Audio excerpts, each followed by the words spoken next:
everyone, my name is Dion Alexander. Welcome back to my channel. Now, today is the 4th of October, which means that the Green Card Lottery is open again. Applications are open from the 4th of October to the 7th of November. So if you are interested at all in obtaining a green card and giving it a shot, enter the lottery, make it happen. And this video is to kind of give you a little insight, more of an insight I should say, on my process when it came to the green card. My last video on how I won the green card lottery has almost hit 10,000 views. So if you've watched that video, thank you so much for your support and for all of your questions. I haven't had a chance to get back to all of those questions, so that's why I'm making this video right now, to hopefully address a few of those questions that a lot of you seem to have, and then hopefully I can provide those answers. Unfortunately, I don't have all of the answers, but I will try and help where I can. Alright, the first question that most people ask is, how do you enter? And the answer I have for you is to use the website that I used. I have a lot of people asking, is this a legitimate website? Is that a legitimate website? Is it fake? Is it this? Is it that? I actually don't have the answers. I don't know. All I know is what worked for me. And the website that I used was dvlottery.state.gov. And that website works for me. And I know it's worked for a few other people as well. There are websites that will claim if you pay a certain amount that they will enter for you for a couple of years and a few other things. I suggest never paying to enter the Green Card Lottery. I didn't have to pay. The website I used did not ask for any payment. The only time that I even made a payment in terms of the green card was at the actual US consulate in Sydney, and that was a whole year after I entered and I knew that I actually had an interview time. So at no point did I have to make any payments in regards to the green card. I did have to make payments for my medical check, I did have to make payments for my police check, but I didn't pay to enter or to obtain my green card until I was at the consulate to claim my green card.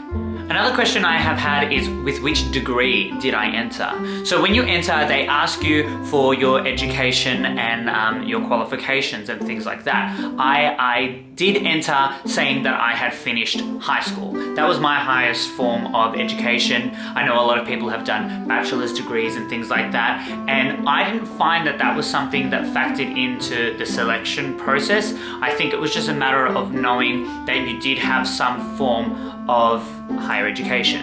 I finished what we refer to in Australia as VCE, my final year of high school, year 12, and that was the highest form of education that I had to provide. So I provided that and I was successful. So I wouldn't think that by not having further education out of high school that would affect your chances. So another question I was asked was a question that was in relation to something that somebody heard from somebody else, and there's a lot of word of mouth, there's a lot of people coming up with their own theories. People have asked about sponsorship. Now, winning the Green Card Lottery doesn't mean that you have to have sponsorship because you're getting a green card. If you're going through sponsorship, that's a completely different process. This is the lottery. The lottery is based purely on luck.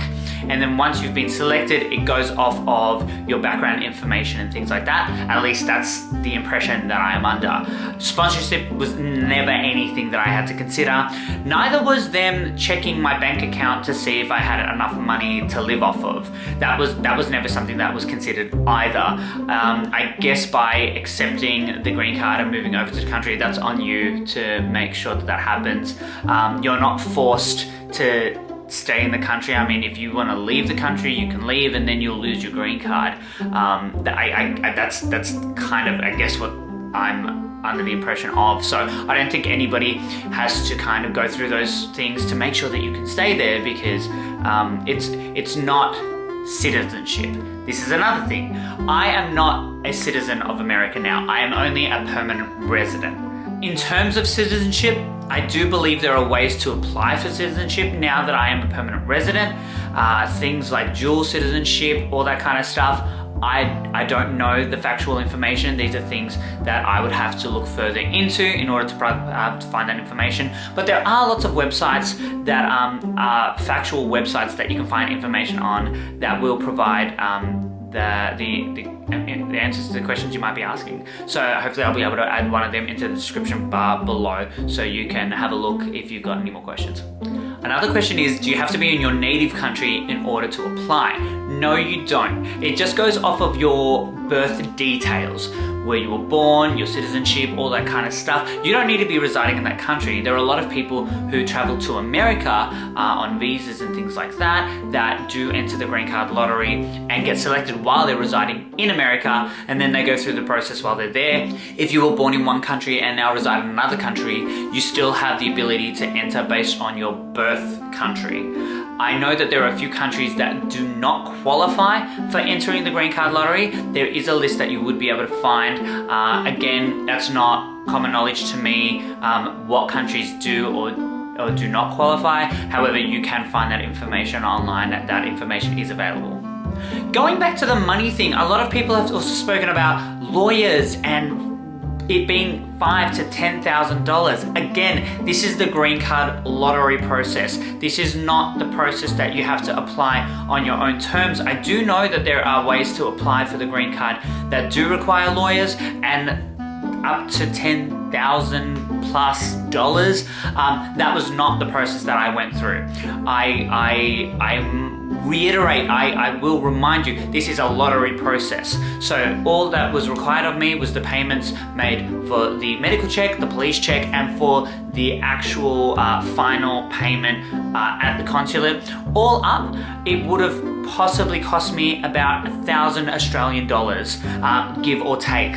But that was the only amount that was expected of me when it came to the actual lottery process. There wasn't thousands upon thousands of dollars. It was really, it was like winning the lottery. And it's not a scam.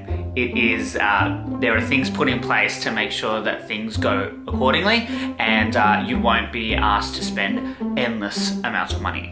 Another question was, when do you get the green card? So I entered the country, and as I entered the country, they stamped my passport, and that stamp on the passport actually is a temporary green card. So I was able to leave the country within the time before the green card arrived to me in the mail, and I could use that stamp in the passport as my green card. So it did take, they do say that it can take between 6 and 11 months to receive your hard copy green card. I did receive mine within the first month in the mail. So with the green card, when you arrive in the country, your documents are processed, and that's at that point, that's when they send out the green card. The green card will not be sent out until you have entered the country. And I entered the country and got mine within the first month. However, I was able to leave the country and re-enter the country based on the temporary green card stamp that I had in my passport.